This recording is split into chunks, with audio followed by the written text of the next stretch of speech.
Live everywhere. Daily Co's Radio on netrootsradio.com presents David Waldman. Kagro in the Morning Show.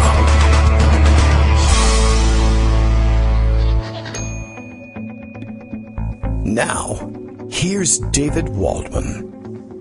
Hey, good morning, everybody. How you doing? It is Tuesday, April 30th, last day of April, I guess. Tuesday, April 30th, 2019. Time for another show. We are live, of course, as we are reminded by Bill in Portland, Maine. Daily Co's Radio is live now. KGRX, me, David Waldman. Here's what I'm going to do. Uses a combination of geometry. Oh, I think I can do that. Quantum physics. That may be beyond me. Linguistics. I know a language. Legal theory that I have, and airtight logic, to conclusively prove that everything is just stupid. And I think I can do that. That much I can prove for sure using any combination of the above named skills. I could prove everything you hear on this show is going to be stupid. I promise you. Wow, okay. I left myself open on this one. We'll take a look at what's happening around the country and around the world. It is mostly stupid, it's true, but lots to talk about today. Don't know if there's any one dominant theme on the Twitters this morning. I did get to watch the Game of Thrones thing, so if you didn't, you're screwed. I'm going to spoil everything. How much do you want to add to that? I thought it was very interesting to watch. It was very dark. I heard about that. People said, it's very dark. I know it's dark. It's a dark series. No, I mean, it's dark in the scene. You can't see anything. Yes, right. Okay. So I was prepared for that.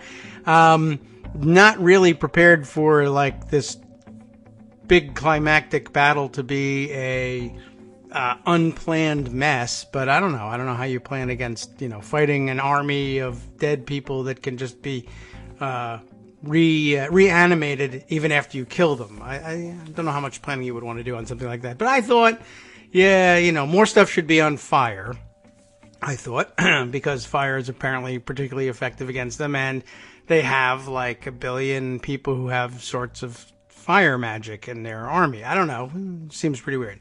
Anyway, they didn't do such a great job with that one. And there was a great thread actually out there somewhere. Somebody who compiled I thought the premise of the thread was very good. The idea that you could compile all the mistakes made in the tactical department, I guess, in the Game of Thrones battle. I'm pretty sure I saw this thing somewhere, and I tweeted it out so I got to share it with my wife when she gets home. And I thought the premise was a good one. That is, this all the mistakes were compiled based on having seen a lot of movies. No military experience per se. Here it is. Dr. Ed, who tweets as not Dr. Ed, which is, of course, very funny in and of itself. But yeah, I thought that was a good premise. I won't give it all away in case you haven't seen it, but I like the premise of his. Here's an expert analysis of the military mistakes made at Winterfell by me, who has no military experience but has seen a lot of movies. And I think that's quite enough. Anyway, so like I said, I won't spoil it, but I'll share it with you in case you want to go look it up later on.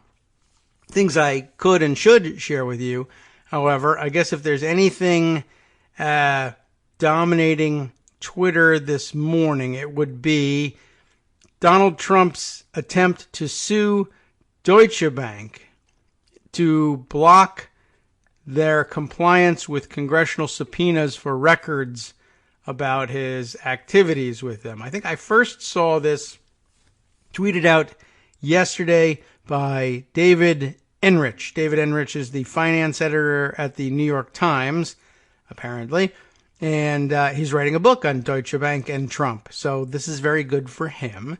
And the story was breaking, and he didn't have a story yet. He said story coming at the New York Times. I don't have the New York Times story. I think I have an LA Times story on it.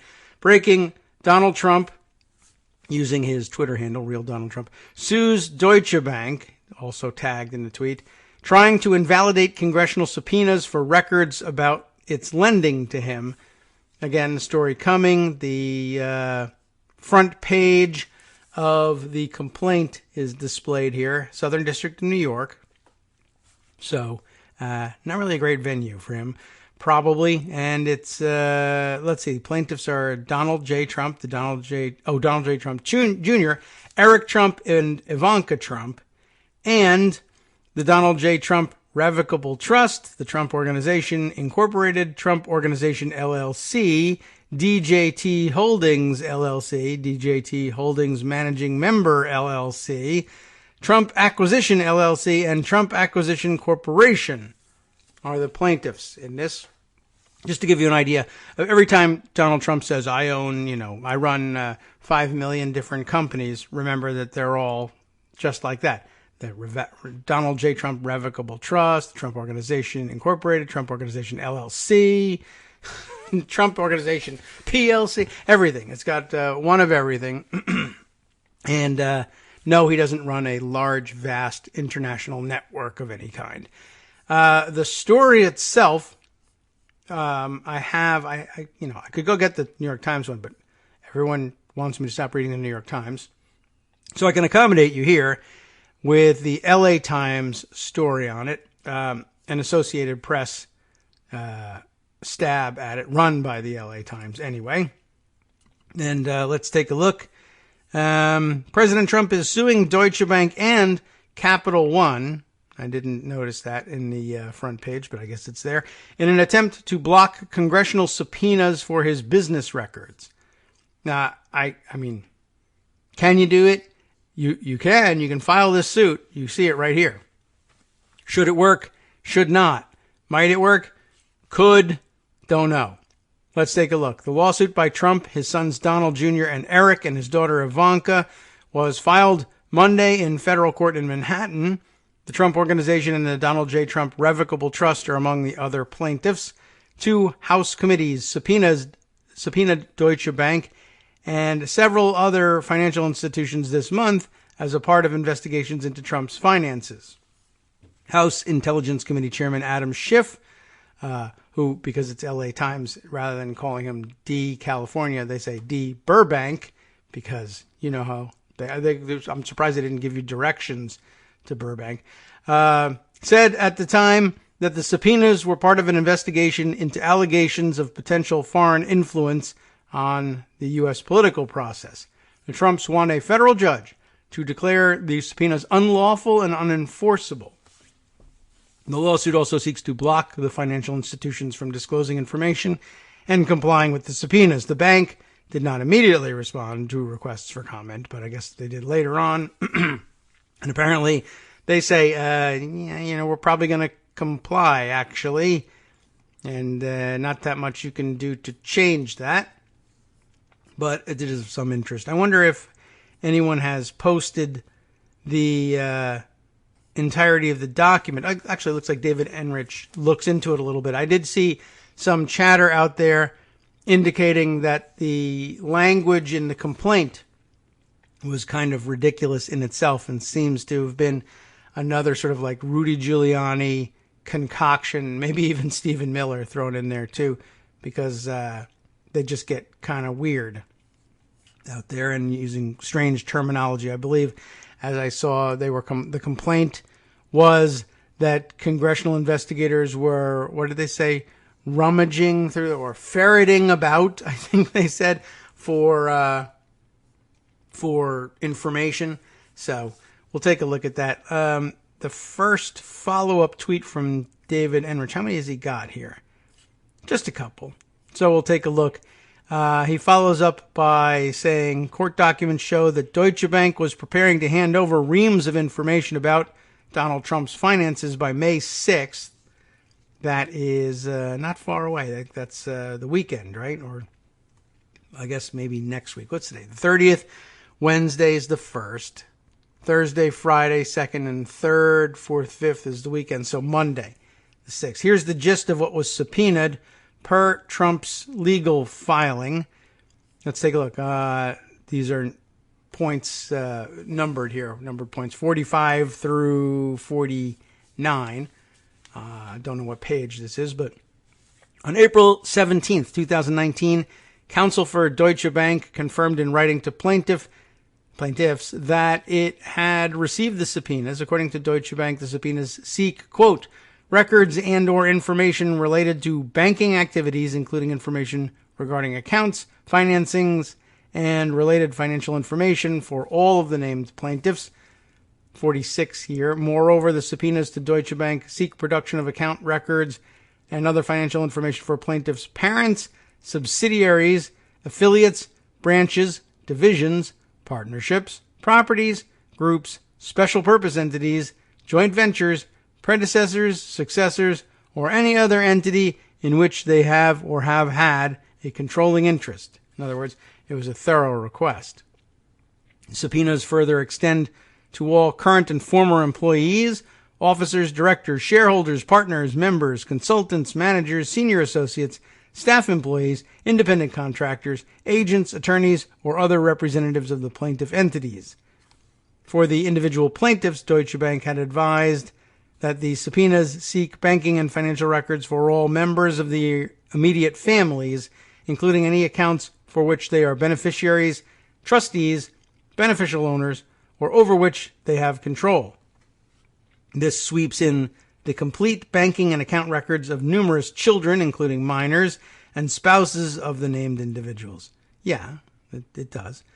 Deutsche Bank subsequently confirmed that in general, the subpoenas call for it to produce responsive documents from January 2010 through the present, although for some documents, including account applications and opening documents, the subpoena requires production without any time limitation.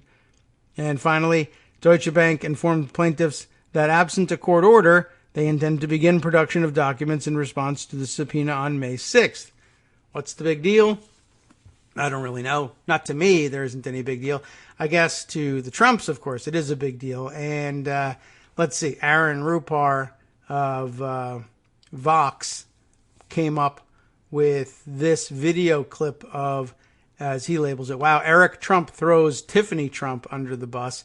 And you can see where it's coming from. How can I play this thing? It's only a short clip. Maybe I can play it on this laptop, and you might be able to hear it if I have the volume turned up all the way. So how does he throw Tiffany under the bus? This was kind of funny, actually. Trump Organization. By the way, it's not just my father. It's Eric. I want to see all your bank records. I want to know how much Laura spent on baby formula for Luke. I want to know what how many beers Tiffany had on a Friday afternoon in Georgetown. I mean, these are literally the things that they're asking for. Okay, so how many beers did she have on a Friday afternoon in Georgetown? I don't think they're actually asking for that. I didn't see that listed. But I play that one because they're serial exaggerators and I think it's funny. Two, it is funny that he happens to single out. Tiffany is not named in this suit as far as I can see, and she's not even one of the plaintiffs either. And two, I don't think they care how many beers she had. But three, I'd be interested. Mostly because the Trumps, remember, the Trumps are known to cheat on absolutely everything and to steal as much money as possible from as many sources as possible. Given that we learned through David Fahrenholtz's reporting on the Trump Foundation that one of the kids, I don't know whether it was Eric or Don Jr. or who, one of the kids, I think Donald paid their Boy Scout dues, $7 whopping dollars, paid their Boy Scout dues out of the Trump Foundation's money, out of their checking account, rather than just cough up the $7 himself. So yeah, you might need to know how many beers Tiffany had on a Friday afternoon in Georgetown, because she might have been charging them to a cancer treatment charity for all I know. And these people are horrible, and you got to know that stuff. So totally justifiable. The suit, not so much, of course, and I don't think it has any great chance of success. So there's that. But, that's the way they like to do things. It reminded me very much of, for some reason, of the scene from Trading Places, get those brokers back in there, turn those machines back on. Like, I can control everything that goes on. This is the way I want it to go. Not, this is how the legal system works. But, we're learning something new about how the legal system works every day. I guess. Well, anyway, let's see. I think this is connected here to that story. I think we can stick with it for just a minute. What do I see here? Kyle Cheney, Congress reporter for Politico, tweeting that this particular thing is of note. Trump's lawsuit against Deutsche Bank attributes to House Democrats a bunch of things they didn't say. And one is actually the headline of a story about the New York State Attorney General, and not a quote, from Vanity Fair. Okay. Let's see the page in question here. There's the highlighting down at the bottom. Do we need the rest of this as setup? The campaign of abusive investigations and harassment of plaintiffs is the styling of this section of Trump's complaint. After the 2018 midterm elections, Democrats won a majority of seats in the House. Every House committee in the current Congress is thus chaired by a Democrat. Yeah. On the night of the election, soon-to-be House Speaker Nancy Pelosi announced that tomorrow will be a new day in America because the new majority would enact, quote, checks and balances to the Trump administration, unquote, and subpoena power, she explained a few days later, is, quote, a great arrow to have in your quiver, unquote.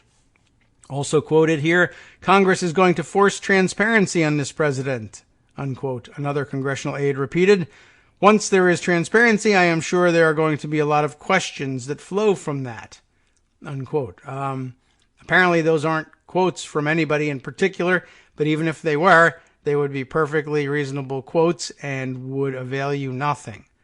The next thing up, the statements about checks and balances and transparency were not referring to legislation. Instead, according to news outlets, they interviewed party leaders and aides shortly after the election. The statements meant that they were going to spend the next 2 years, and here it is highlighted, launching a fusillade of subpoenas in order to drown Trump with investigations, that's supposedly a quote, and turn Trump's life upside down and make Trump's life a living hell. All laudable goals, but apparently not actual quotes of anyone in particular. Cheney's writing or tweeting continues here.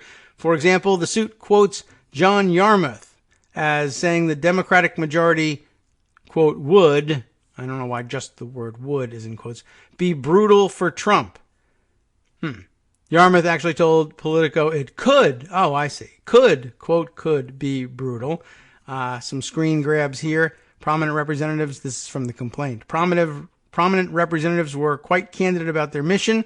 Representative John Yarmuth, now chair of the House Budget Committee, stated that the new House majority would be, quote, brutal for President Trump. They go with the quotes around brutal. We're going to have to build an air traffic control tower to keep track of all the subpoenas flying from here to the White House. Another senior official revealed that from, I guess they're not even going to bother continuing with that. That is, the two screen grabs are, one, the language of the complaint saying that the new House majority would be brutal, and then one from the other story that originally quoted John Yarmuth saying it could be brutal. In fact, the quote reads slightly differently in this context. I joked for a while, he begins by saying, I joked for a while, but it's not funny anymore. I said, we're going to have to build an air traffic control tower to keep track of all the subpoenas flying from here to the White House, said Representative John Yarmuth, D. Kentucky, chairman of the House Budget Committee. So yeah, it could be brutal. Okay, so an intentional misquote here. Here's how the suit characterizes a Steny Hoyer quote versus what was actually said. The complaint alleges the focus, according to then Minority Whip Steny Hoyer, would be examining, quote, the president in terms of what business interests he has, unquote, from his time as a private citizen, which, okay, that's also very interesting. Whereas what was actually said comes from where? MSNBC, I think. And the quote is, I think we will try to focus on issues which undermine the American people. Hoyer had it. I think, that is to say, issues that Trump pushes and in flames, which undermine the American people. I don't think it was his intention to focus on issues that undermine the American people himself. But okay. His quote continues, "Also, I think we want to focus on the integrity of the interests of the president in terms of what interests he has, and is he pursuing policies that are in the public's interest or in the Trump investment interest." So I guess just some examples of the wordplay in what is, by some accounts, a very poorly drafted complaint. Okay, so we have that. So we have that going for us, which is nice. And we'll check in on the rest of the reporting on it. I do think that there were some other complaints about just the weirdness of the language, but I don't see them immediately available. The other big story of the day, I guess we can start in on this one, is, let's see, I think first reported by the Daily Beast. I guess this, the new serial attack dog, or I guess the guy who serially fails in his weird plots to attack Democrats, Jacob Wohl. Apparently no one has seen fit to arrest him for anything. I guess they don't have any charges that can stick on him just yet, or I don't know what. But anyway, he's back. You remember that it wasn't so long ago that he was attempting to hold a press conference at which he was supposedly going to feature some people who were going to make sexual assault allegations against Robert Mueller, and it fell apart within minutes before the launch of what was supposed to be their press conference, and turned out, again, to be a bunch of nonsense, that they had hired some people to, they'd paid to make the claims against Mueller, and then I guess they didn't tell them fully what they were in for, and moments before the press conference, when they revealed to them, yeah, we need you to go out there and allege sexual assault against Robert Mueller, they were like, no, I'm not going to do that.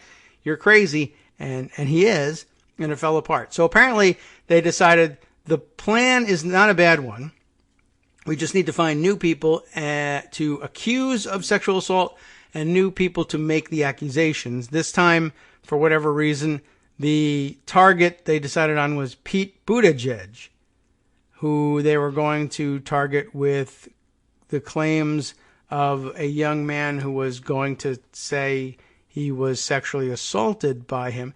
A brilliant plan to take out a person who is, at this point, I mean, as much of flash as there's been in the pan, and I don't know that he's a flash in the pan completely. It's just that we haven't had enough time to figure out whether he is or isn't. But the idea of taking out one of, 250 Democratic candidates who may or may not be the third running flavor of the month in April of 2019, 9 months before Iowa. I can't really figure out the logic of doing it. It's just, I guess, that it occurred to them, hey, here's something we could do and probably get in the news and flirt with disaster and possible arrest.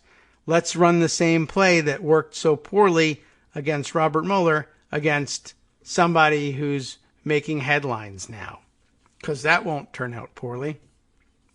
But that's what they did. Daily Beast reporting, far-right smear merchants try to slime Pete Buttigieg with bogus sex assault claim. The mayor was briefly accused of assaulting a young man. A GOP source says right-wing operatives Jacob Wohl and Jack Berkman approached him to make similarly untrue accusations. Lachlan Markay, Kevin Polson, and Noah Shachtman reporting this piece yesterday. A pair of right-wing provocateurs, and they really need to come up with a different name for that, are being accused of attempting to recruit young Republican men to level false allegations of sexual assault against Democratic presidential candidate Pete Buttigieg. The details of the operatives' attempts to emerged as one man suddenly surfaced with a vague and uncorroborated allegation that Buttigieg had assaulted him. The claim was retracted hours later on a Facebook page appearing to belong to the man.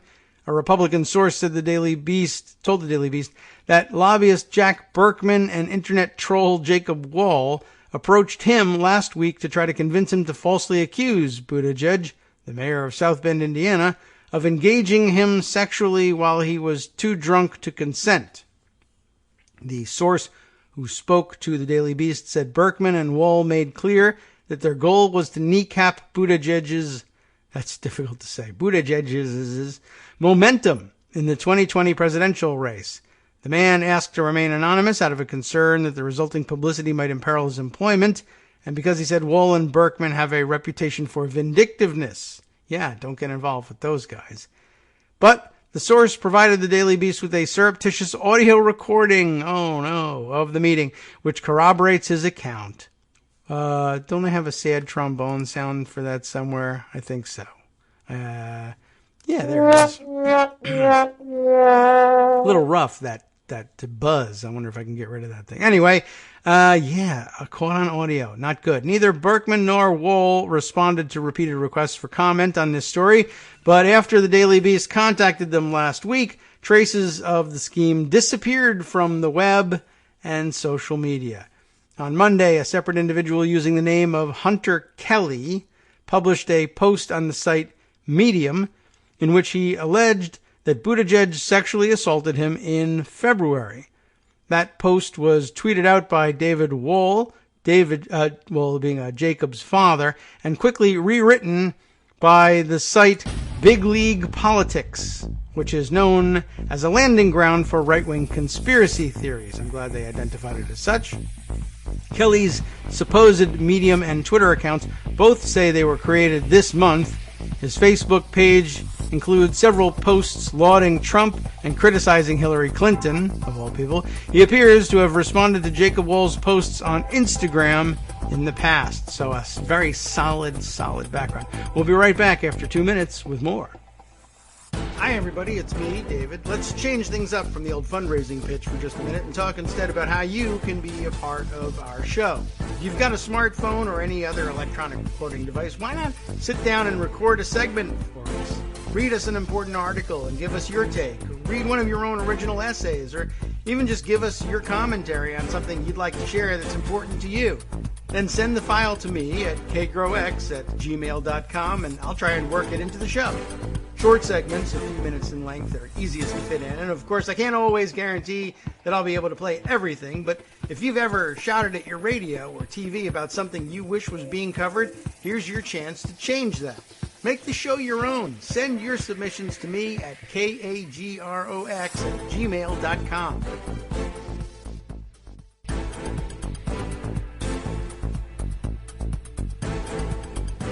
Welcome back now to the Kagro in the Morning Show here on Roots Radio. We'll continue with the Daily Beast's story about this next crazy plot by Jacob Wall and what's his name, Jack Berkman, to frame up Pete Buttigieg, who totally needed framing in April of 2019. That's just sort of weird. Athena, by the way, Athena 5000, making the very correct observation that the Republicans sure do like to accuse, quote, others of sexual assaults, don't they? Forecast much? Well, it does seem like yet more projection. Yeah, not hard to see that way.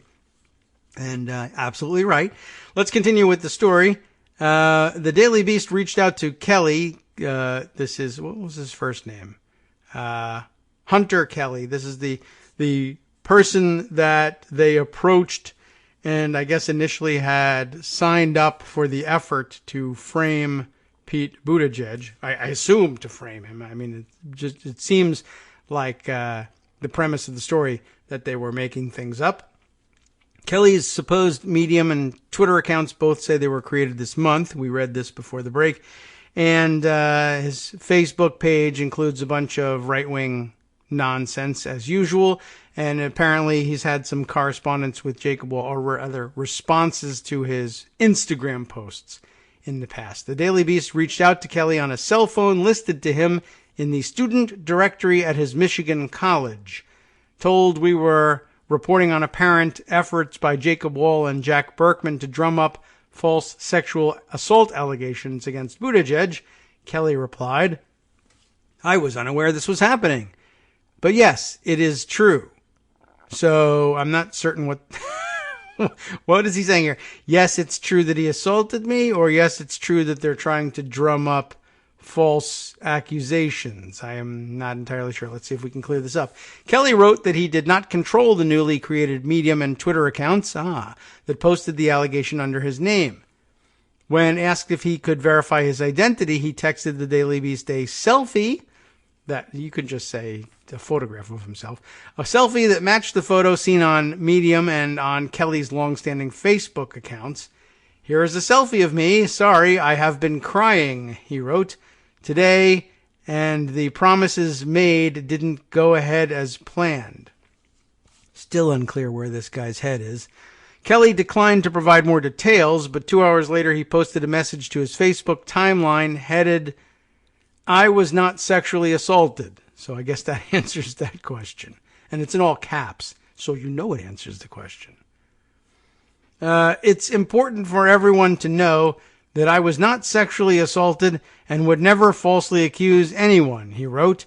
To keep it brief for now, I was approached by a political figure to come to D.C. and discuss political situations from the standpoint of a gay Republican. When I arrived, they discussed Peter Buttigieg and started talking about how they would be working a campaign against him. So, in fact, once again, they surprised their crisis actor on the spot with the news that they were there to falsely accuse a prominent person of sexual assault, and they balked, and properly so. Another comment here from Athena, by the way, asking, when will anyone get sued for libel on this stuff? And the answer is probably never, although remember, it was Donald Trump's idea to loosen up the libel laws so that it could happen. Well, it won't. Just like everything else that he's terrible at getting done, he was unable to get that one done too. Let's see. Michael Musson's comment here. Jacob Wohl needs a portmanteau like off-the-wall-ature or troll-ature. Adding amateur to it. Yeah, he needs something. I'm not certain whether we're going to be able to hammer that one out right here, right now, but there needs to be new language invented for him, which, although maybe that he would consider that a great honor, I'm sure. But if it landed him in jail, what would I care? Anyway, it's important for everyone to know, Hunter Kelly went on, that I was not sexually assaulted and would never falsely accuse anyone, he wrote, right? To keep it brief for now. I did read this. I have good memory, by the way. To keep it brief for now, remember he was approached. They said, we want you to come to D.C. and talk about what it's like to be a gay Republican. And when I got there, they said, what we mean is you need to say you were sexually assaulted by Pete Buttigieg. Well, I went to bed and I woke up to a fake Twitter account. And of course, what would you call a fake Hunter Kelly Twitter account? Well, you would call it Real Hunter Kelly, of course. And an article that I in no way endorsed or wrote. I have since left and am working on a formal statement to give to everyone, including the Buttigieg family.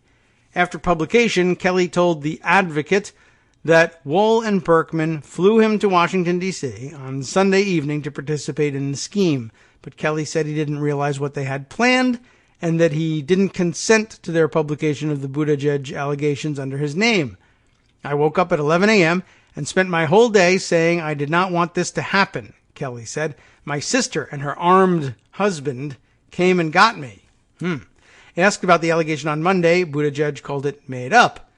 It's not going to throw us, he said. Politics can be ugly sometimes, but you have to face that when you're in presidential politics. True. The man who told the Daily Beast that Wohl and Berkman approached him last week also described himself as a Trump supporter. He said he was connected to them by a friend in Republican politics whom the duo had allegedly also pitched on the scheme. I guess every time they meet a gay Republican, they try them out on this. They met at a restaurant in the Washington area where the source said both Berkman and Wohl introduced themselves using false names. Berkman assumed the alias of Matt Teller, the source said. Wohl, he said, just used the first name Bill. They are super secret agents, aren't they? The source added, that he recognized Wohl because of his internet notoriety and decided to record their conversation, convinced that it could prove useful should any investigation be launched into the origins of the anti-Buttigieg scheme. Good thinking. The audio was provided on the condition that it not be published so as not to reveal its source. An expert in audio forensics contacted by the Daily Beast then examined the recording and confirmed that Wohl was one of the speakers. Our findings are that it is highly likely that one of the voices on the recording is Jacob Wohl's voice, Hafiz Malik, an associate professor of electrical and computer engineering at the University of Michigan, Dearborn, told the Daily Beast after analyzing the recording. Malik and his graduate student compared the surreptitious recording to publicly available recordings of Wohl speaking. The pair then matched similar words and syllables, comparing the voice prints in each case. The stealthy recording was noisy, with hums in the lower register, like our show. Around 60 and 120 hertz. I don't really know where our low end is, but there's one now. Sounds like it to me. Anyway, so Malik and his student compared the high harmonics and got a match. It's probably more detail than we really needed, but thanks. The pitch by Wohl and Berkman wasn't detailed, the source said, but it resembled past attempts by the duo to peddle dubious sexual assault allegations against perceived political foes. It would involve the accuser giving a press conference where he would publicly make his accusations about Buttigieg. The source said Wohl and Berkman seemed to want him to figure out many of the details, including a window of time during which he and Buttigieg were both in Washington when the fabricated offense may have occurred. When the source expressed reluctance, they assured him the scheme would make him wealthy, famous, and a star in Republican politics. And that might be the only thing about which they could have possibly been right, had they been able to pull this thing off correctly. It probably would make somebody like that a star in Republican politics, despite the fact that they haven't done anything. Wohl cited the national recognition given to Christine Blasey Ford after she accused Supreme Court Justice Brett Kavanaugh of sexual assault during his confirmation hearings last year. I wouldn't say she's a star in Democratic politics, but she became famous. I don't think she became wealthy. I think she became famous and was targeted for her speaking out, and whatever wealth they might have had already was spent hiding out from all the people who just wanted to greet this famous person and star in Democratic politics. But okay. But it tells you a lot, actually. That very small paragraph tells you what you need to know about the way their brains, such as they are, work. That they think that fabricating evidence like this, A, will work. B, they think Christine Blasey Ford fabricated her stories about Brett Kavanaugh.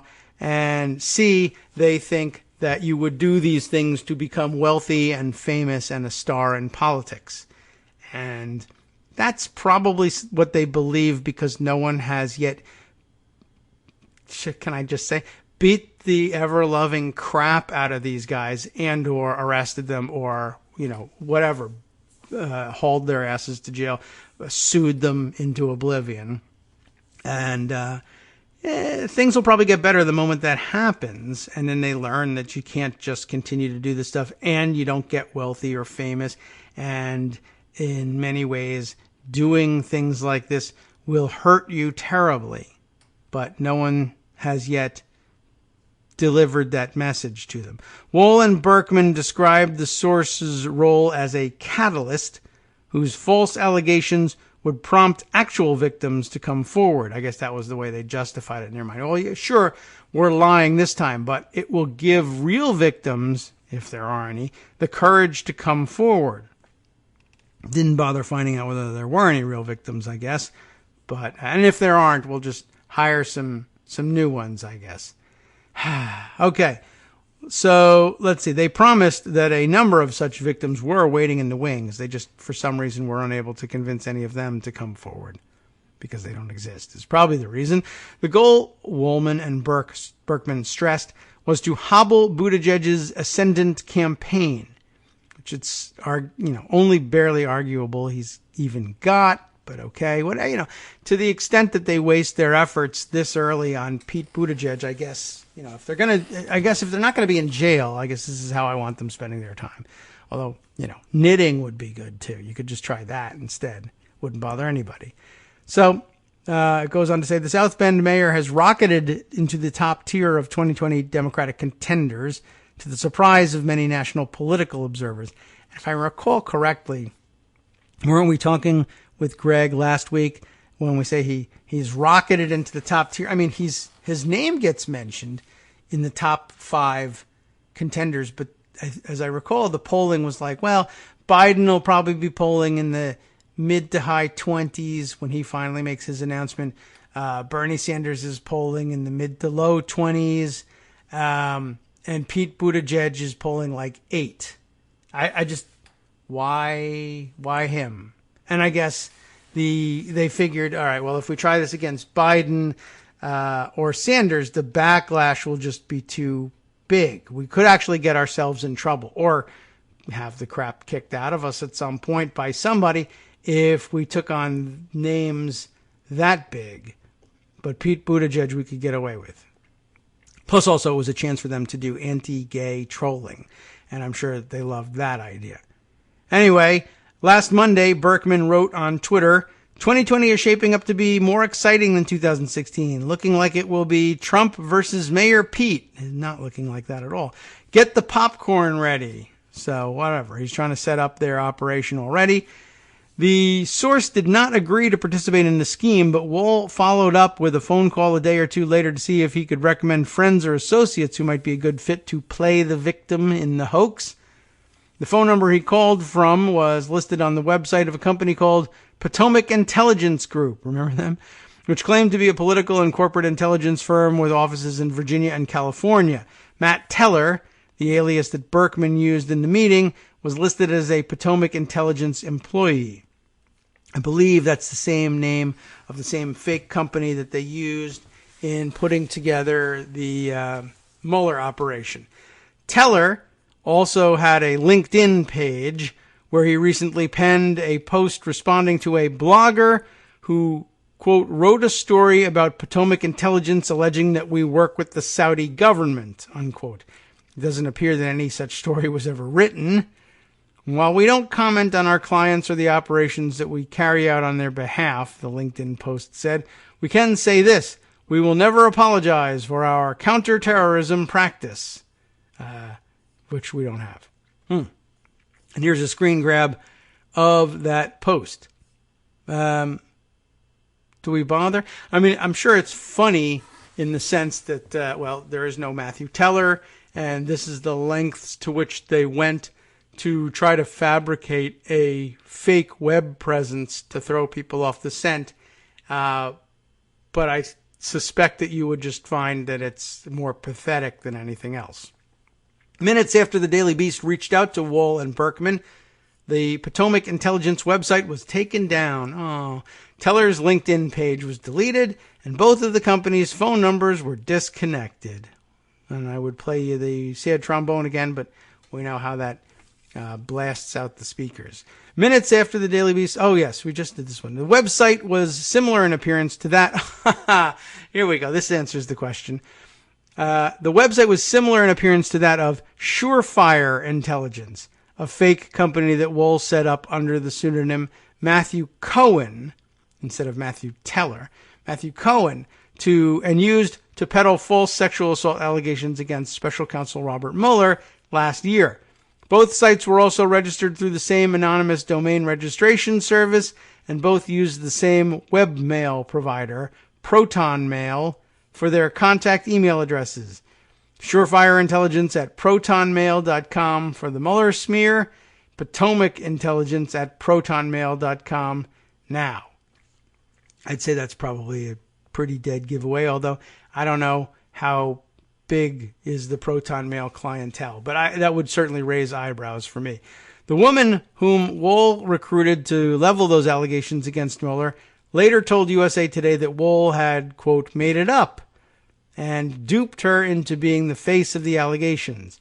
The FBI signaled early this month that there was an active investigation into Surefire Intelligence, such as it is. Wohl and Berkman have maintained a steady stream of publicity stunts in spite of that scrutiny.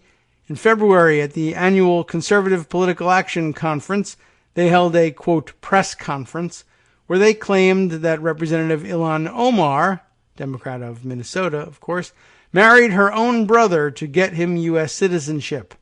In the course of, quote, investigating those claims, Wohl faked the number of death threats against himself. What a great story that is. That, too, reported by the Daily Beast in a linked article. More recently, he and Berkman held a press conference where they promised to unveil damning allegations of corruption and bribery in high-profile college athletics programs. The much-hyped event was a dud. That reported by Deadspin. And how the story about bribing your way into colleges, I guess, through high-profile college athletic programs, it could be a dud. Wow. I mean, in this atmosphere, I think everybody was interested in that. I guess maybe they didn't have any story to tell. Kind of curious about that one. Maybe I'll follow that link. Their attempt to go after Buttigieg doesn't appear to be going much better. As our source recalled, I was sitting there thinking, this is the Fire Festival of political operations. And the quote there. Oh, and additional reporting in this one by Sam Stein. So well done there, everybody. And I think we should bring a close to the use of the Fire Festival for comparison to anything. It just wasn't, I don't know, it's just not big enough a story to continue. But that's my personal opinion. Sometimes I think things ought to be cut off at a certain point. Oh, I should solicit the opinion. It's early in the morning, but I'll solicit opinions from the audience on this one. Late last night, I tweeted, speaking of things that just need to be cut off after a certain point. This has nothing to do with anything, but I may have offended beer lovers, but I suspect I have struck a vein. Not you, Brett Kavanaugh. You don't count in this one, but I may have struck a vein of consumer resentment. So apropos of nothing, do we have enough IPAs on the market now where we could just say everybody can stop now? If you're already making them, by all means continue. Everyone loves variety. Everyone loves craft brewing. It's very interesting and all of that. But the idea that you're going to come up with an IPA, first of all, the personal opinion, that you're going to come up with an IPA that's like good is probably, it's been done. And there's not a great, I don't know, maybe I misunderstand IPAs, but I don't think there's a great deal of flavor differentiation allowable, really. You're not going to be, I don't know how you'll achieve it, given the way IPAs, I think, are brewed. But, I mean, let me just say, enough is enough. You got plenty. We don't need more. I was in a place yesterday picking up some food, just some takeout last night. A place, one of those places that prides themselves on having lots of great craft beers on tap and a big chalkboard, and they write up what they have that day and, you know, the kind of place. And, I don't know, there's like 20 beers on the list. And I think a dozen of them were IPAs. Can you imagine giving over more than half of your taps just to different IPAs that, honestly, pretty much all taste the same at this point? I'm sure there's different brewing techniques and, the double IPAs and the ones that put fruit flavor in it and all that. But honestly, I just don't like IPAs. That's just the starting point. I mean, I'm biased against them. But 12 out of 20 of your taps are given over to IPAs. It's like somebody wrote a marketing memo somewhere along the line, like millennials love IPAs. They're selling like hotcakes, so everybody has to make an IPA. Everyone has to make 30 different IPAs, and you got to compete for taps in these places, and it's nonsense. And, there's malt in beer, too, guys. You could play with that flavor, and I think you can do a lot more and a lot better that way. I'm a malt-preferring person, a malt-forward, as they say, malt-forward person in beers, and I appreciate that there are people who are into the hops, but like 75,000 handcrafted, artisanal, locally brewed IPAs ought to be enough. Honestly. Put some malt on that chalkboard, for God's sake. Anyway, just wanted to put that out there, and I wasn't sure how that would be received. And I just got a fair number of retweets like, okay, that's true. Fact. There's enough IPAs. I think we're done with all this. I haven't had anybody say, how dare you? IPAs are where it's at. That's what, who would say that? Who would use that phrase? I can't think of that happening. But IPAs are, the cutting edge of brewing innovation, et cetera, et cetera. I don't think so. I think some marketing memo did all this. All right. Well, we're done with the Jacob Wohl story, and don't need to add too much more to that one, although I am a little bit curious about their event that was such a dud. What were they trying to do? Jacob Wohl and Jack Berkman wasted my time, writes Dave McKenna, but on the bright side, they wasted theirs too. And that seems to be good news. Is this long? Dead spin. I'd just like to get a flavor for what they were talking about here. So this is what they occupy their time with in between political stories. And when was this? April 16th is when it was written up. And, I guess at that point, maybe they screwed that one up and then they said we should get back to political hoaxing, even though it's too early. And then they came up with this garbage and screwed this one up too. Jack Berkman and Jacob Wohl, it's written here, put their heads together and made an ass of themselves yet again. The goofus and goofus of right-wing outrage added to their overstuffed portfolio of unnecessary and unwanted press conferences with a soft-hitting expose on corruption in the college recruiting realm. Make no mistake, these are serious crimes, said Berkman. Maybe they wanted to target universities that they felt were too liberal in some way. Make no mistake, these are serious crimes, said Berkman, a D.C. lobbyist with the requisite ability to smile sincerely while advancing even the most heinous cause, before the presentation held at his $1 million townhouse located in the Virginia suburbs. That's where they had the press conference. Sounds like a silly idea, but okay. This is going to be the first time this has ever come out, Wohl added, even though they were piggybacking on several dozen exposés on the same information. They've been spreading the word about the event for the last several days with blasted emails promising the release of information about what was, quote, shaping up to be one of the largest scandals in NCAA history. Only 2 reporters, present company included, took the bait. Damn it, he writes. Alas, nothing close to new or newsworthy came out of Tuesday's presser. After what Wohl called a 5-week investigation, he and his partner in grime, get it, decided that Adidas is the baddest actor and has to be dealt with. So I guess they don't like who Adidas is sponsoring. And I don't think I should go on any further with this because it seems like pretty obvious that it is stupid. But okay, just to get some idea of what they were trying to do and who they landed on as the bad guy. Trying to piggyback off of the college sports / admissions scandal and came up with, we don't like Adidas. Okay, I can live with that one. Let's see. Other things that are in pocket or open tabs. I think I saw a lot of tweeting going on that made me want to open up stories and dive into them later on. So let me take a look around at what we've got. Oh, there's the Kyle Cheney thing. I can close that one. I know Armando has been vocal this morning, and maybe this is something he'll share with us some point during this week, pointing out that Joe Biden has, he says, helped himself tremendously by coming out with some comments for regarding impeachment. As he puts it here, Biden coming out for impeachment when Trump blocks the investigations is a great move by him. This is the way he puts it. I don't know whether Biden, given a chance to follow up, would put himself in the category of being for impeachment.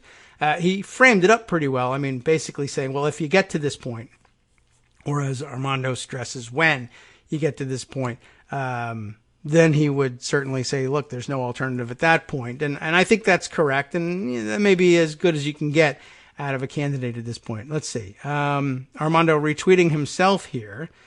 His original comment, I see this line of argument as difficult for Biden given he's going to lean hard on Obama.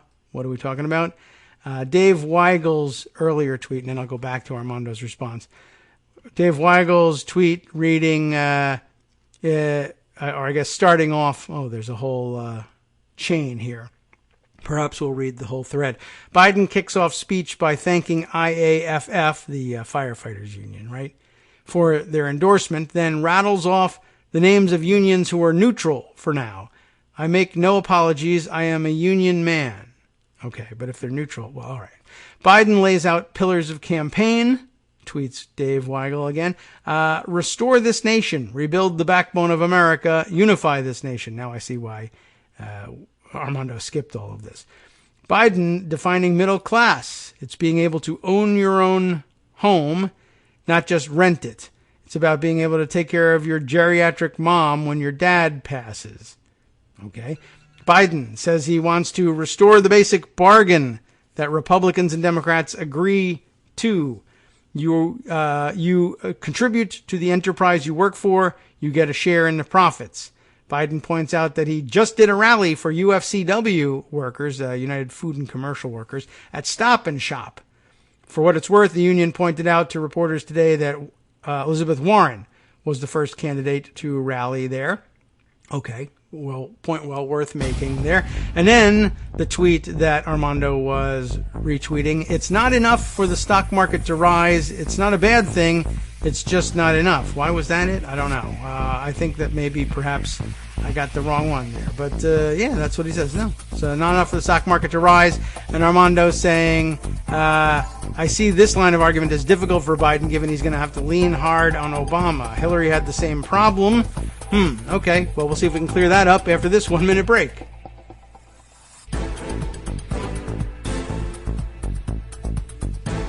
Welcome back now to the Kagro in the Morning Show. You're on at Roots Radio. Yes, okay. Now I can make sense of Armando's tweet. I just ran out of time. It's not that it doesn't make sense. He was saying, I see this line of argument about the stock market being not a bad thing. It's just not enough. This line of argument is difficult for Biden given he's going to lean hard on Obama. Hillary had the same problem. Things are good but have to get better. It's not a barn burner argument. I like his Trump is evil and must be stopped argument better. Very true. Okay, I can understand why he likes that one better. And then he followed it up by saying, Biden coming out for impeachment when Trump blocks the investigations is a great move by him. And I guess now I want to head back to the Dave Weigel thread and all this to see, is it he who calls this one out when it finally does get around to impeachment or no? Apparently not. But I did see some discussion of that, and I would guess maybe it was Armando that mentioned it. And I wonder if I scan his timeline, if I'll find it. But it was basically that, Biden and a couple others are now exploring, and I know Greg Sargent spent some time yesterday talking to Congressman Ted Lieu about this, and Liu is out there trying to raise awareness and perhaps drum up some interest in inherent contempt as a method short of impeachment to try and get some of the information that they want or demonstrate that there are some consequences for not producing it. I'm in agreement, of course. I'm I guess I have a role to play in all this and reviving all of what I worked on in learning about inherent contempt the last time we were on this subject. And I just feel like kind of tired and that I've done this already and didn't necessarily want to have to do it again. But actually, that's kind of the role here. If you spent time writing about it and researching it earlier, one, it's that much easier for you to do the explaining the second time around, even if it is frustrating. But two, you can't just lean on the fact that it's out there and people Googling will find it, because that's not really necessarily true. So, we've discussed it extensively on the show. I don't think it will be a topic for further discussion at this moment because I have discussed it extensively in the past. But I did put together another tweet on it this morning just to sort of remind everybody that the work exists and it's out there at Daily Kos, and you can find it if you go searching for it on Google, you'd do better than trying to find it in the Daily Kos diary search. They never really did come up with a really good way of using the search, and I guess it would just use too much in the way of processing resources to make the whole place searchable on an open-ended search, without date restrictions. And because otherwise, how would you, suppose you wanted to find out, has anybody ever written about inherent contempt here at Daily Kos so that I can, build off of what was done there rather than simply searching the internet for information about it? And, the answer is yes. The real problem is that it was all written back in 2007 or so. And, the search function is not that robust at Daily Kos, and it's you'd have to know what you were searching for and when in order to come up with it. But, the truth is I have written on it, and I did see a nice diary not that long ago, and I think I mentioned it on the air, that somebody said, look what I found in the memory hole of Daily Kos. It's writing from 2007 about inherent contempt. I did dig that piece up, dusting off inherent contempt, which I wrote back in March 27th of 2007, part of a series about inherent contempt and its use.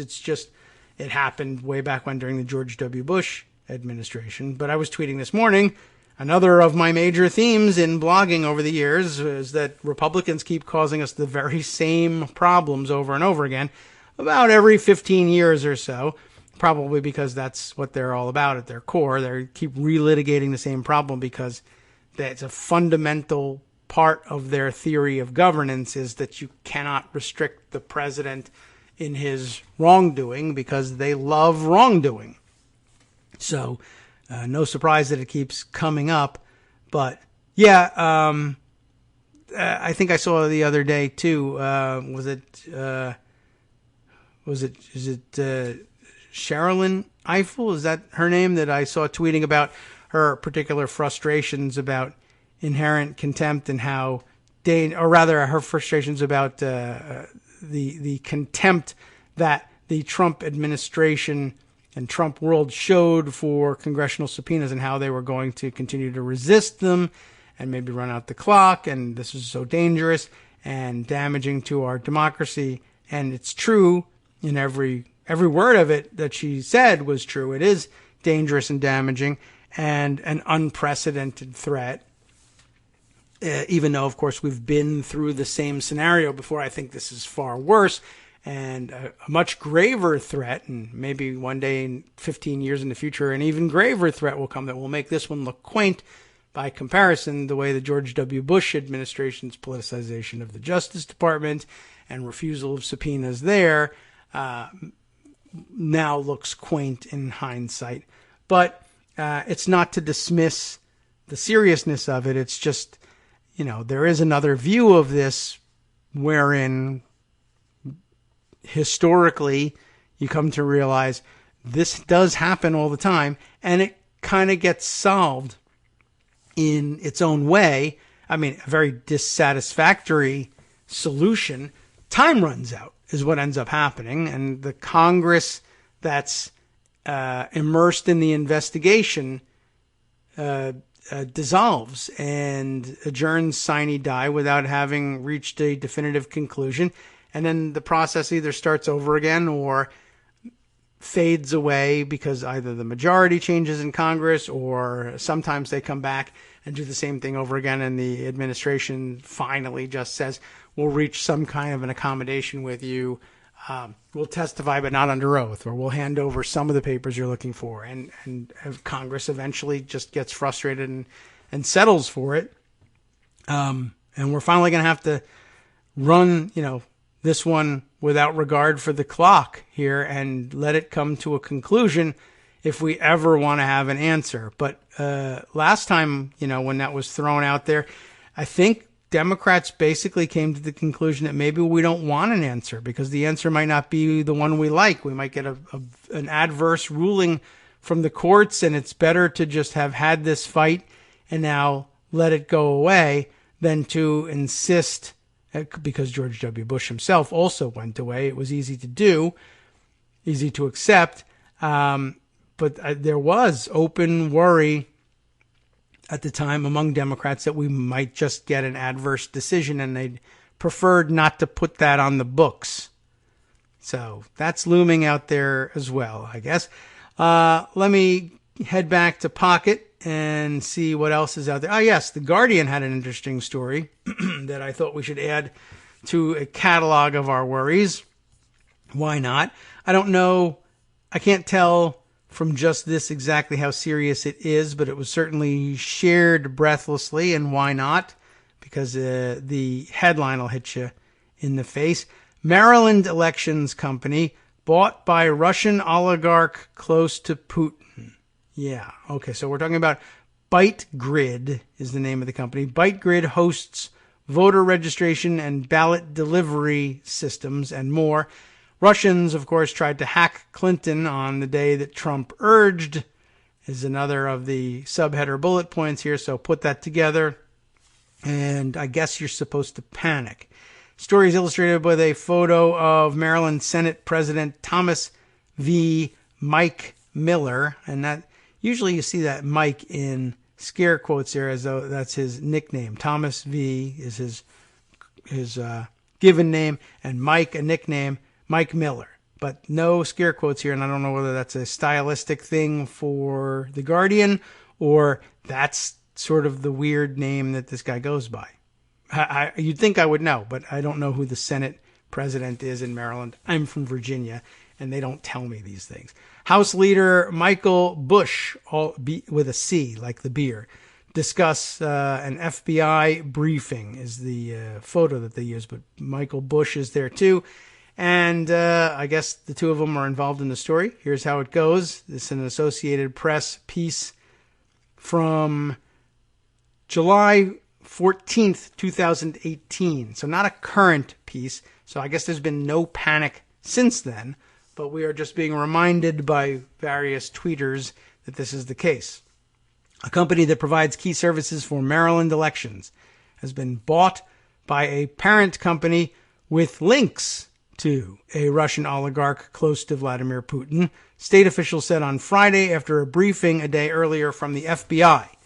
Maryland officials spoke hours after the U.S. Justice Department released a grand jury indictment against 12 Russian military intelligence officers for computer hacking offenses during the 2016 election, which U.S. intelligence agencies agree Moscow sought to influence in favor of Donald Trump. Senate President Thomas V. Mike Miller and House Speaker Michael Bush made the announcement at a news conference in the Maryland State House in Annapolis, a gathering that included staff members of Governor Larry Hogan, who is, of course, Republican. Miller said the announcement of the 12 indictments by Special Counsel Robert Mueller, not Mueller, convinced Maryland officials to disclose their own FBI briefing, even if the agents who briefed them were not eager to make the information public. It's an interesting approach. They weren't really anxious for us to come forward, but after today, we felt we had an obligation to share it with you and share it with our constituents that this has occurred, and we want the public to know this as well, Miller said. Bush said the FBI convinced us that there is no criminal activity that they've seen. They believe that the system that we have has not been breached. In a letter, Hogan, Bush, and Miller asked the U.S. Department of Homeland Security for technical assistance to evaluate the network used by the Elections Board. In a statement, Maryland's Elections Board said it was not the state election office mentioned in the federal indictment. The board also said no Maryland election official has used or is using services provided by the vendor referenced in the indictment. The vendor used by Maryland, ByteGrid, was purchased by a Russian investor in 2015 without knowledge of Maryland state officials, said. Officials. In a statement released late on Friday, the company said ByteGrid's investors have no involvement or control in company operations. That seems unusual. It also said, we stand by our commitment to security in everything we do and do not share information about who our customers are and what we do for them. ByteGrid encouraged people to read the company's Maryland elections contract, which is a public record. State officials said ByteGrid hosts the statewide voter registration, candidacy, and election management systems, the online voter registration system, online ballot delivery system, and the unofficial election night results website. In a statement, the State Elections Board said the FBI told officials that ByteGrid is financed by AltPoint Capital Partners, whose fund manager is a Russian, and its largest investor is a Russian oligarch named Vladimir Potanin. Really, Potanin, not Putin, but Potanin. Okay. The board said that in response, it has been working with various federal and state officials to ensure that voter data and the state's election systems are secure. Bush described the leading investor as being very close to the Russian Prime Minister Vladimir Putin. Miller said Maryland officials decided it was imperative that our constituents know that a Russian oligarch had purchased our election machinery, and we need to be on top of it. Not selling it to him would be probably a good idea, too. In a statement, Hogan said, it is with concern that I learned that information provided to the Maryland State Board of Elections by federal law enforcement this week indicates that a vendor contracted by the board to provide a number of services, including voter registration infrastructure, had been acquired by a parent company with financial ties to a Russian national. Hogan said that while the information relayed by the FBI did not indicate any wrongdoing or criminal acts had been discovered, he noted that even the appearance of the potential for bad actors to have any influence on the state's election infrastructure could undermine public trust in the system. Well, I'm sure that it could. That's why it's imperative that the State Board of Elections take immediate and comprehensive action to evaluate the security of our system and take any and all necessary steps to address any vulnerabilities, Hogan said. Now, this was back in, when? July of 2018. So I guess the time has come to find out what actions they took to secure Maryland's elections. That, of course, won't be in this article. And if any of you happen to know or happen to be able to research to find out what follow-up, if any, there actually was, I'd be happy to read that on the air and add it to the story. Let's see. A couple of other stories which are sort of doubling back on other things we learned along the way that I thought were of some interest. Who's this here? Karen Schwartz, contributing editor to Marie Claire and sometimes New York Times Style section, tweeting this interesting observation and said, reread this from 2016, or maybe not that she had reread it, but that you should reread this from 2016 with the knowledge that the Trump campaign, gave polling data to the Russians. She's pointing to the 2016 story in the New Yorker. Why is Donald Trump in Michigan and Wisconsin? This from October 31st, 2016. John Cassidy wondering aloud, if you can do that in print, why is Trump in Michigan and Wisconsin? Of course, we know what happened in Wisconsin and Michigan after the fact, but I guess on October 31st, it was a big mystery. According to the polls, Donald Trump has been trailing Hillary Clinton badly in Michigan and Wisconsin for months. In Michigan, 2 surveys taken last week showed Clinton leading by 7 percentage points. In a third poll, the margin was 6 points. It's a similar story in Wisconsin, where the past 3 polls have shown Clinton ahead by 4 points, 6 points, and 7 points. Why then, with just more than a week left before Election Day, is Trump campaigning in these 2 states? Surely he would be better off camping out in places where the polls are closer, such as Florida, Nevada, North Carolina, and Ohio. That's what many Republican strategists believe. Fools that they were, or whatever, maybe non-cheaters that they were. The Trump campaign, though, was operating according to its own logic, or illogic. I'm sure they had a good laugh about that afterwards. A few weeks ago, the Wall Street Journal reported that the campaign believed that its best chance of victory was to eschew the middle ground, seek to create bigger than expected turnout among Trump's core demographic, and bank on Democratic turnout being low. The first part of this proposition, at least, is based on some actual electoral arithmetic. Trump's core demographic is white working-class voters, many of whom react positively to his populist and nativist message. In a Fox News survey carried out last week, Trump was leading Clinton by 28 percentage points among whites without college degrees. The big challenge facing the Republican candidate is that in recent elections, as many as half of all white working-class voters haven't voted at all. But that, conceivably, is also an opportunity. If those voters could be persuaded to show up at the polls in large numbers, much larger than the pollsters are expecting, it could make a big difference, especially in places where there are a lot of them. Where are these places? Last year, David Wasserman of the Cook Political Report broke down the demographics of the 2016 electorate in 15 potential battleground states. In 8 of these, Wasserman calculated the proportion of non-college educated white voters would be 35% or more. Arizona, Iowa, Michigan, Minnesota, Missouri, New Hampshire, Ohio, and Wisconsin. In the other 7 battleground states, the proportion of white working-class voters would be less than 35%. That divide helps explain why Trump, according to the polls, is ahead of Clinton in Iowa, Missouri, and Ohio. It doesn't account for Trump's relatively weak showing in Michigan, Minnesota, and Wisconsin, 3 states that are home to lots of working-class whites. Earlier this year, the Trump campaign was hoping to incorporate the upper Midwest into a Rust Belt strategy, believing that the region, which has lost a lot of manufacturing jobs to foreign competition, would respond well to his protectionist message. They have responded, but of course he ended up protecting the wrong things. Michigan, in particular, seemed like a potentially ripe target. Virtually half of the voting age population there is composed of whites without a college degree, according to the Census Bureau. But things didn't work out, or did they? Perhaps that shouldn't be surprising. At the presidential level, these are solidly Democratic states. In all 10 elections since 1976, Minnesota has voted Democratic. Wisconsin has been a solidly blue state since 1988. Michigan since 1992. Why should this year be different? In the upper Midwest, at least, the white working class is far from monolithic. Many working class whites still associate with trade unions and the Democratic Party. In addition, Michigan and Wisconsin are both home to large numbers of college-educated whites, a group that on a national basis appears to be backing Clinton. Trump doesn't have too many options, though.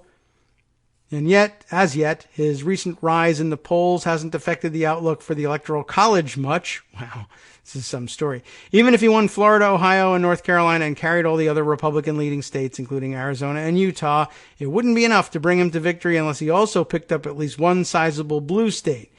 Until now, he has focused much of his attention on Pennsylvania and Nevada. But things aren't looking good for him in either of those places. This is late in the game to be saying this. On Monday, John Ralston, an acknowledged expert on Nevada politics, said that Clinton is so far ahead in the early voting that it will be extremely difficult for Trump to catch up. Meanwhile, the last time a reputable poll showed Trump leading in Pennsylvania was in July. Hence, the Trump campaign's last-minute effort to expand the electoral map to the upper Midwest. Asked why Trump scheduled 2 events in Michigan for Monday, a senior advisor to his campaign told the Detroit News, "Our numbers show this race being a dead heat with Hillary, really hitting a ceiling in the state." That sounded like boosterism, but Trump and his coterie aren't visiting Grand Rapids, Warren, or Eau Claire just for the fun of it.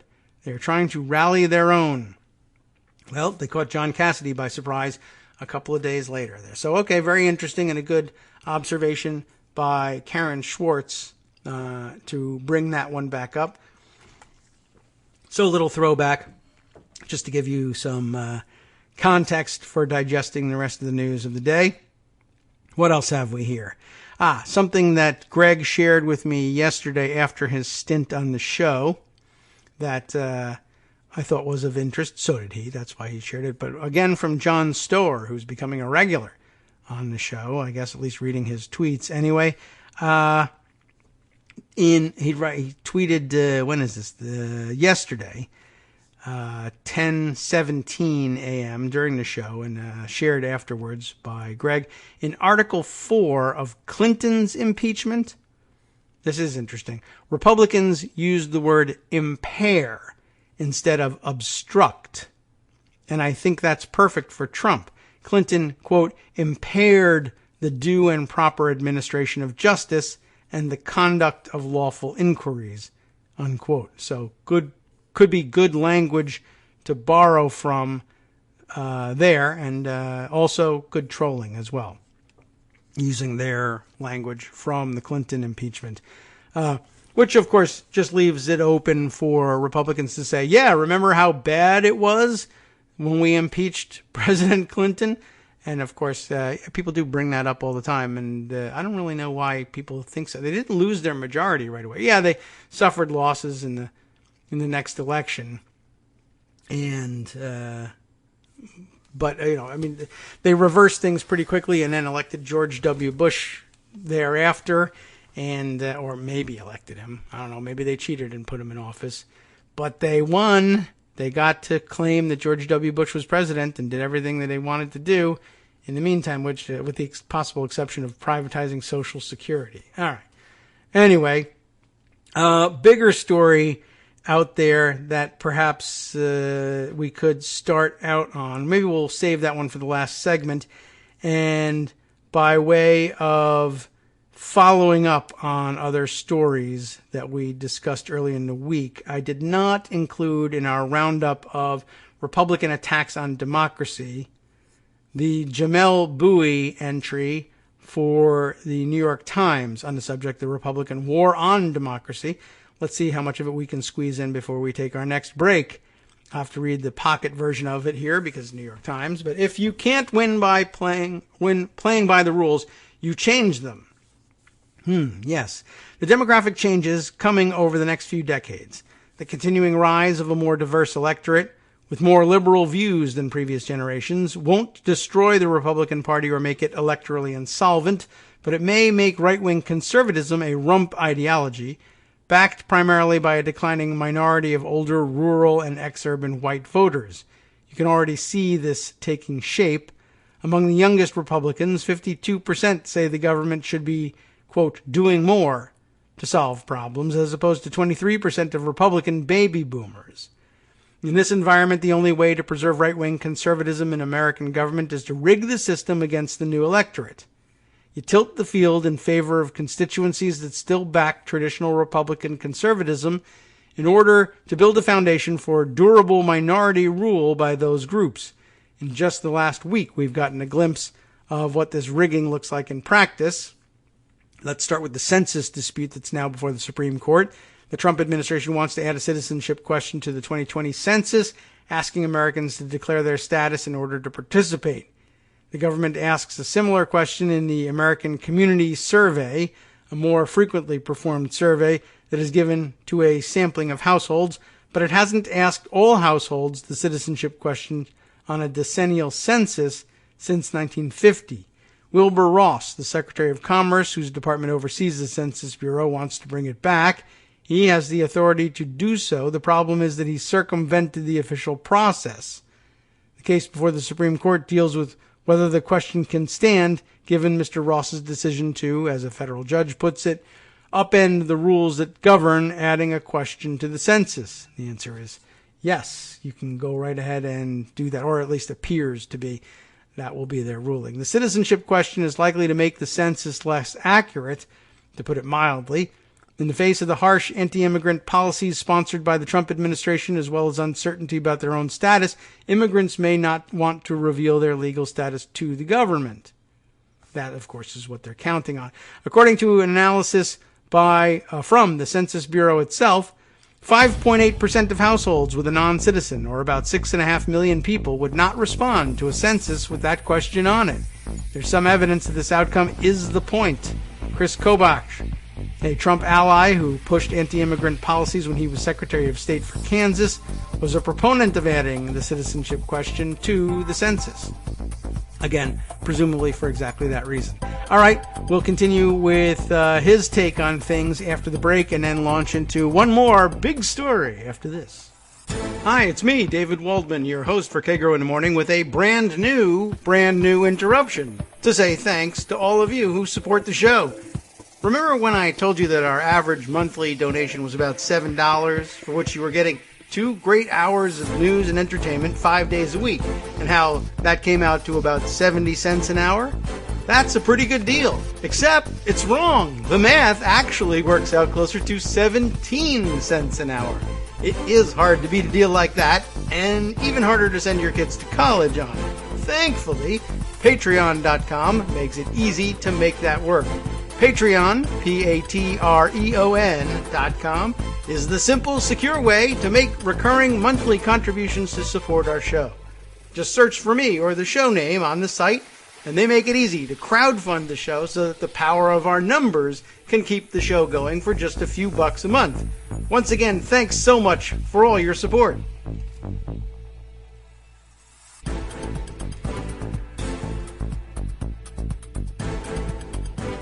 Welcome back now to the Kagro in the Morning Show here on Netroots Radio. We'll continue with Jamel Bowie's retelling of the numerous events documenting the Republican war on democracy.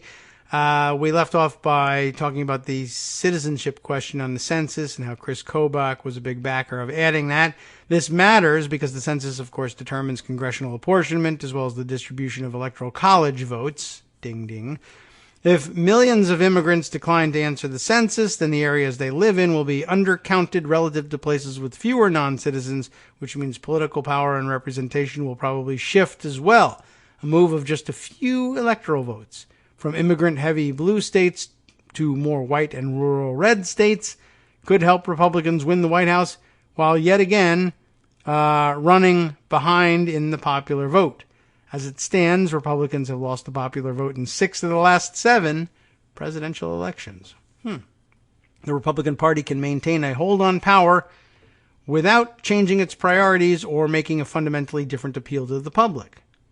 That said, this is an almost subtle way to rig the architecture of democracy, comparatively speaking. More recent efforts by Republican-held state legislatures to erect large barriers to voting are more explicit. Republican lawmakers in Tennessee, for example, are pushing broad new restrictions on large-scale voter registration drives, including civil penalties for groups that unintentionally file incomplete voter registration forms, and criminal punishment for those that don't attend state-mandated training sessions, according to the Tennessean. It's not as if Tennessee has a particular problem with registering voters. What it does have are organizing groups that successfully brought a greater number of black Americans and other people of color to the polls in 2018.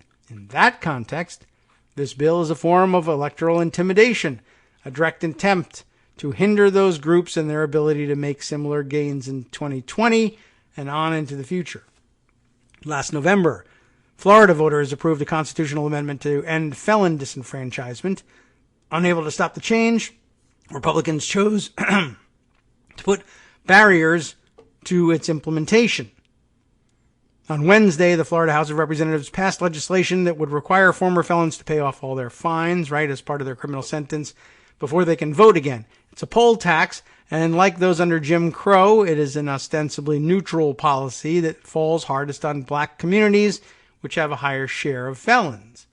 Each of these moves works in concert with the others. Pre-existing malapportionment helps Republicans capture the presidency despite losing the majority of voters. This allows them to build a Supreme Court majority that rules in their favor on key questions of ballot access, voter participation, and campaign finance. Republican lawmakers in the states use the legal leeway from rulings like Shelby County versus Holder to erect new barriers to voting, while Republicans in Washington look for new ways to embed their partisan interests in the electoral system. At the same time, their wealthy allies take advantage of campaign finance loopholes to spend huge sums on behalf of Republican candidates and conservative causes. And on the chance that Democrats overcome these obstacles and win political power after the election of Barack Obama, for example, Republicans break the norms of politics to keep them from actually governing the way they want to. Mitch McConnell's leadership in the Senate during the years he had a majority, and in particular his blockade of Obama's judicial nominations, including Merrick Garland, of course, is a paradigmatic example of the latter strategy, but Republican lawmakers in several states have gone even further, using legislative majorities to strip constitutional authority from newly elected Democratic executives. Republicans in Kansas introduced legislation earlier this week that would strip the recently elected Democratic governor, Laura Kelly, of her power to fill vacancies in top state offices. They cite as a reason to support this proposal. They cite fairness, rather, as the reason to support it, although a leading Democratic critic called it morally wrong and an example of legislating for narrow partisan gain. I'm not certain how they think it's fair, but we did read about the Attorney General in where? Michigan? Yeah, likewise facing similar challenge, and I believe their explanation there was that they just wanted, I think, among the powers that they were stripping from the office included, I think the chief issue was the ability to decide to decline to defend the state's position on lawsuits when statutes' constitutionality is being challenged. But apparently some other issues, including the selection of high-ranking officials in what passes, I guess, as the Justice Department in the state, was likewise previously a power of the Attorney General, and now they were looking to move it into the hands of the legislature instead. Oh, well, just being fair. I mean, after all, we appoint lots of other people. We should have control over that, too. Wisconsin Republicans attempted something similar after Tony Evers, a Democrat, unseated Republican Governor Scott Walker. They advanced bills to restrict his ability to run public benefits programs and curb his authority to set rules on implementation of state laws. They also established a new legislative power to intervene in litigation challenging state laws, ding, just like Michigan, and wrested the right to decide on legal action against the Affordable Care Act from the Attorney General's office, placing it with the heavily gerrymandered legislature's Budget Committee. A judge eventually blocked these efforts, but Republican state leaders have appealed the ruling, and Republicans in Michigan have made a similar push to rein in executive power after Democrats won all three statewide races in an attempt to keep Democrats from overturning Republican actions once they took office.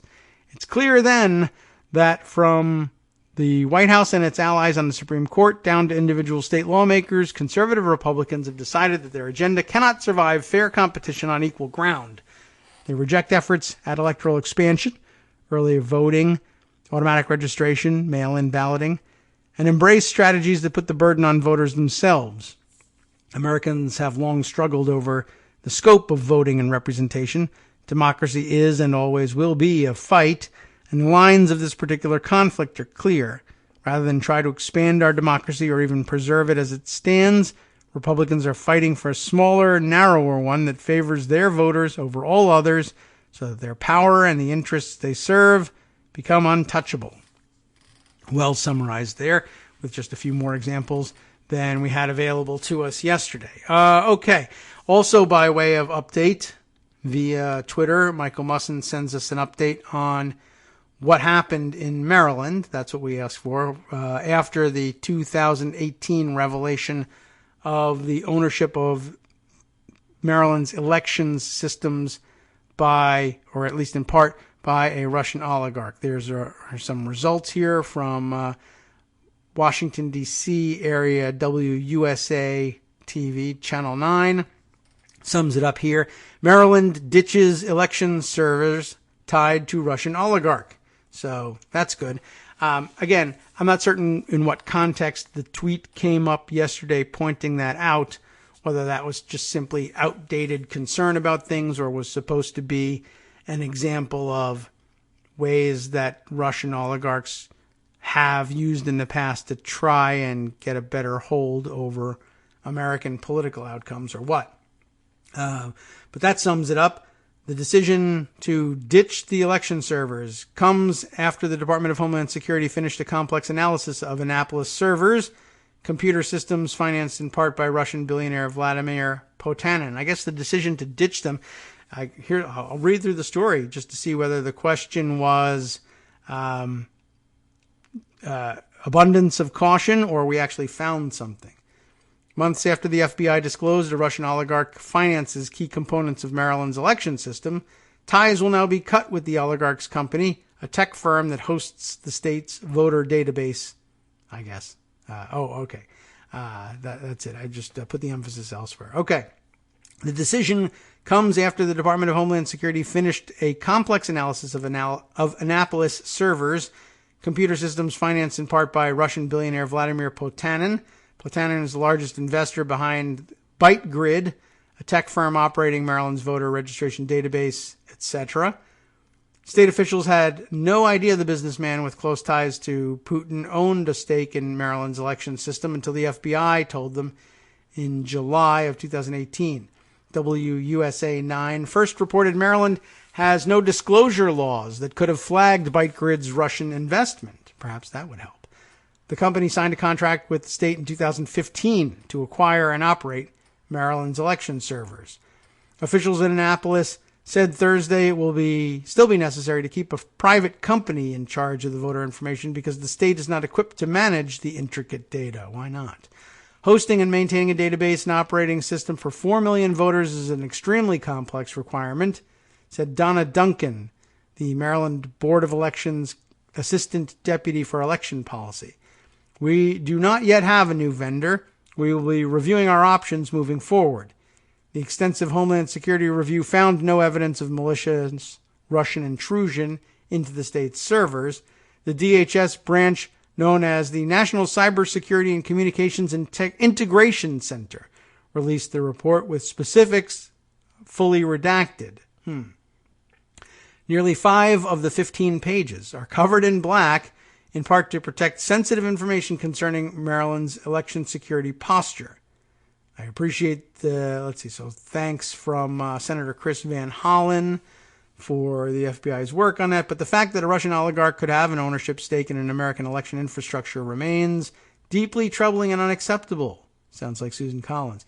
Van Hollen, along with Susan Collins, no wonder it sounded like Susan Collins, and Ben Cardin as well, also from Maryland, introduced legislation after the FBI findings to prevent foreign adversaries from owning and controlling American election infrastructure. The legislation remains in the Senate, where it was referred to the Committee on Rules and Administration in mid-October. The ByteGrid spokesperson said in response to a previous WUSA 9 information request that the company had fully cooperated with all official inquiries and declined to comment further. So that would have been last Congress, and I suppose some further research would reveal whether or not the measure was reintroduced, and from that we might glean how concerned they really are. And from the fact that we haven't heard anything else about it, we can glean that the probability, I guess, that Mitch McConnell's not interested in fixing that particular problem either for some strange reason. Further follow-up, Michael offers, the Russian no longer has a share of the election hosting business since Maryland dropped it, which perhaps is just a withdrawal from the spotlight for him as he's less than valuable as a known quantity. Or perhaps it simply means, if I can't maintain a position from which I might be able to infiltrate and influence the outcome of Maryland's elections, then I'm not interested in owning any more of this company. Just curious. That a piece from when? The Baltimore Sun, February of this year, February 4th.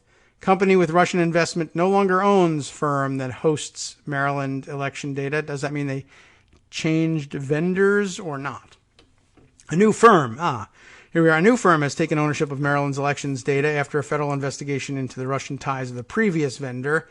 Maryland Elections Administrator Linda Lamone, Lamone, Lamone? I don't know. Lamone said Monday the state will use IntelliShift, a Virginia-based data center, and its subsidiary, the Sidus Group, through December 31st. The Sidus Group was previously a unit of... so both answers are correct. The Sidus Group was previously a unit of ByteGrid LLC. The FBI revealed in July that ByteGrid was connected to Vladimir Potanin, a wealthy ally of Putin's. Potanin's an investor in a private equity firm, AltPoint Capital of Greenwich, Connecticut, that bought an ownership stake in ByteGrid. ByteGrid, through the Sidus Group, hosted Maryland's online voter services, yada yada. ByteGrid insisted at the time of the FBI announcement that its investors have no involvement or control in company operations. Neither IntelliShift nor ByteGrid responded to requests for comment. So, I guess they really didn't do much in the way of changing vendors. He just dropped out of investment in it and or transferred it to someone else. So I don't know if the problem's solved or not. And it's hard to tell. It's one of those things that makes the whole mess so scary. And that's all I have time for now. We'll have to leave it there. I don't know what the further reporting is on it. And I don't know how I feel about that by way of follow-up. Let me just look at that again. So a new firm has taken over the hosting, IntelliShift, and its subsidiary, the Sidus Group. But the Sidus Group was previously a subsidiary of ByteGrid. What's not clear is IntelliShift what used to be ByteGrid, or did IntelliShift simply buy a subsidiary of ByteGrid and integrate it into their operations? And I don't know. No word on who owns IntelliShift, but I guess it didn't concern anybody enough to include that in the article. I don't know whether that's because it's in the clear or because people get confused and walk away thinking they did the job if they simply report that the oligarch in question no longer invests in ByteGrid. I don't know. Sometimes it's hard to tell whether people are doing thorough work or not. Okay, so jumping into another story. It won't be this one, but it'll be this one. Even though now I feel like we should save this for... Maybe we do save this one for Friday. Let's jump into a different one then and look forward to perhaps a Friday discussion of, just to let you know which one we're thinking of here, the ProPublica story of the continuing efforts of the Saud family, I guess, the Saud-owned Arabians, anyway, work to extricate Saudi citizens from the United States when they become accused of a crime. Shane Kavanaugh has been tweeting like crazy about it, and I think it's because he is a part of the Oregonians' shared coverage with ProPublica of this very strange story. They, of course, were home, I guess, to the latest high-profile disappearance of a Saudi suspect in a very serious crime. And I guess this is ProPublica has done some remarkable reporting in establishing this as a pattern. You know what? We should just dive into this and discuss it. I'm going to take a look at Shane Kavanaugh's tweet thread about it, and that we might be able to get through faster than the article itself. It begins, this thread does, back in February, on February 13th, when he tweets the news that federal law enforcement officials have launched a multi-agency investigation into a growing number of university students from Saudi Arabia who have fled U.S. justice after being charged with serious crimes, including rape and manslaughter. And attached is an article from the Oregonian on the subject. He followed up the following day, February 14th. I'll be on Jake Tapper's The Lead today to discuss the Oregonian's ongoing Saudi investigation, in case you missed it. We've uncovered cases in 8 states where Saudi students accused of serious crimes have vanished before trial. More are coming. Stay tuned and send tips. He then came back later on 14th to say new, and a quote from his articles, Contrary to some media reports, the notion that the Saudi government actively helps citizens evade justice after they've been implicated in illegal wrongdoing in the U.S. is not true. The Saudi embassy said on Thursday in its most forceful denial yet, but I guess it doesn't really hold up. Shane's tweeting continues, thanking Jake Tapper for featuring the Oregonian's reporting on this subject, and then he attaches the full segment. So when I show you the tweet thread, you'll be able to take a look and see how he did on the lead. Then on February 15th, programming note, insanely excited to announce that the Oregonian has partnered with ProPublica to ramp up its investigation into Saudi nationals who have escaped prosecution in the U.S. Then February 18th, a heads up that he'll be interviewing Ron Wyden about the subject. And then the follow-up results with Ron Wyden.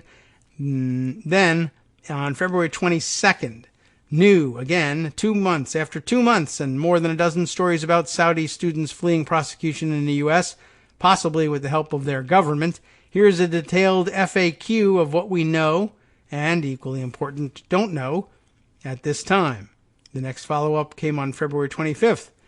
State Department says no concrete credible evidence about Saudi Arabia's role in accused killers' escape from Portland, apparently undercutting accounts by federal investigators. It indicates it will not intervene after confirming the suspect is, in fact, back in Saudi. Mike Pompeo, later in that day, is quoted as saying he's proud to brag about America's military and economic dominance, but apparently believes the State Department is powerless to stand up to Saudi Arabia's long pattern of apparently helping criminal suspects escape U.S. justice. That actually a quote from Ron Wyden on the subject. Also February 25th, the family of Fallon Smart, whose killer, feds say, fled with Saudi government help. They say, we're disappointed with the State Department's apparent unwillingness to use its considerable diplomatic power to work with the Saudi government to return Mr. Noura to Oregon. Then on March 6th, President Trump's new pick for Saudi Arabia ambassador went before the Senate Foreign Relations Committee. Senator Jeff Merkley spent his allotted time asking about students escaping prosecution in the U.S. Are you disturbed as I am, that Saudi nationals have a get-out-of-jail-free card? Good question. On March 9th, the thread continues. More new news here. Noel Crombie. Is that right? It's the Twitter handle here. Yes. Noel Crombie looks at the case of a Saudi national convicted of sex abuse in the U.S. and how it sparked a diplomatic dust-up that died down only after a state attorney general was sent to Riyadh to meet with King Abdullah. This tale may offer insight into other recent cases. Interesting. And continues also on March 9th. The encounter more than 13 years ago also illustrates not only the kingdom's long-standing interest in protecting its citizens, but also sheds light on the lengths the Saudis will go, to which I guess the Saudis will go, on behalf of their people facing criminal charges in the U.S. Then a bit of a gap, and on March 30th, he adds another new piece. Customers at a neighborhood bar were stomped and stabbed with broken pool cues. The alleged attackers, 4 Saudi men, left in a Porsche and were jailed at some point. They fled the U.S. a day after posting $100,000 bail. The victims, medical bills, lost businesses, and therapy. The perpetrators, gone in an instant, I guess. April 3rd, what does the FBI know, or has known, about Saudi students escaping criminal prosecution in the U.S.? It won't say, and rejected a formal request from Senator Ron Wyden for information. Meanwhile, the Oregonian has now identified 25 suspects across 8 states and Canada. April 11th, Oregon's Senator Jeff Merkley cites Saudi government's suspected role in helping citizens escape prosecution in the U.S. in voting against Trump's ambassador pick to the Kingdom of Saudi Arabia. We need a wholesale rethinking of how this administration relates to Saudi Arabia, I guess by calling it Saudi-owned Arabia, I would suggest. It's a good starting place. April 11th, Merkley was one of only 7 senators to vote against the Trump administration's pick for ambassador. Fellow Oregon Senator Ron Wyden, of course, who has also been vocal about Saudi nationals escaping prosecution in the U.S., voted yes. Interesting. And then finally, the introduction, I guess yesterday, of this new ProPublica piece. New. For more than a decade, the FBI and other agencies have known that the Saudi government helps its citizens accused of serious crimes in the U.S. escape prosecution here and return home. They chose to look the other way, and he exhorts us to read their deep dive with ProPublica, and perhaps we can do that on Friday or maybe even as early as Thursday. It's been a favorite theme of ours, Saudi Arabia and the weird relationship that they have with the United States. But just a few excerpts, I guess we might as well share. Maybe we can save the time for something else if we get to the heart of the matter in the last few minutes of the show. Shane continuing with quoting from the new piece, "It's not that the issue of Saudi fugitives from the U.S. wasn't important," said retired FBI agent Jeffrey Danick, who served as the agency's assistant legal attaché in Riyadh from 2010 to 2012. It's that the security relationship was so much more important. Of course, that the Obama administration talking there. Homeland Security first focused on the issue in 2008, George W. Bush, when an intelligence unit tracking foreign students noted a pattern of Saudis disappearing after they'd been charged with crimes in the U.S. Analysts identified several Saudi officials who had assisted. And yet more new from this. Rather than take action, federal officials have refused to provide any meaningful information to Congress and participated in what appears to be a wide-ranging cover-up. This one illustrated with a photo of Ron Wyden again, though apparently didn't disturb him enough to vote no on the ambassador's appointment to that job. Very interesting. Not sure what his justification was for going ahead with a yes vote on any Trump nominee, particularly this one, but I guess Jeff Merkley decided to stand firm on that one. So, some daylight emerging between the two of them. Another story which may be interesting, but which we won't have much time for today, but I thought I would at least put on the record, from Molly Jong Fast, writing in the Bulwark, and I guess always that combination gives it a good chance of coming up in Greg's roundup tomorrow. Jared Kushner and Stephen Miller are about to throw down. It says in the headline, do we have to pick a side? We're all losers in this. Although Jared Kushner is always said to be about to throw down with everybody in the White House, and that's because most people there don't like him very much. There was, of course, a rumored fight between him and Steve Bannon, and Bannon found himself on the outs. If that's any indication of what can happen when a favorite son-in-law, I guess the only one, has a fight with an insider in the White House, that wouldn't be a bad thing if Stephen Miller was out on his butt. Of course, the rumor may just be false in its entirety as well. You never know, and who knows what happens as between when these two get angry. I don't know what result comes of it. Neither of them seems competent to get what they want out of things, but it's of interest. And just a teaser, I guess. I'll offer you up the first paragraph or two of Molly's take on it, and perhaps we'll pick things back up later in the week. When I was growing up, she says, I remember my elderly grandfather used to pronounce things as either good for the Jews or bad for the Jews. It always struck me as a little strange, and yet, as a Jew, in the idea of things being either bad or good for us has weirdly stuck with me.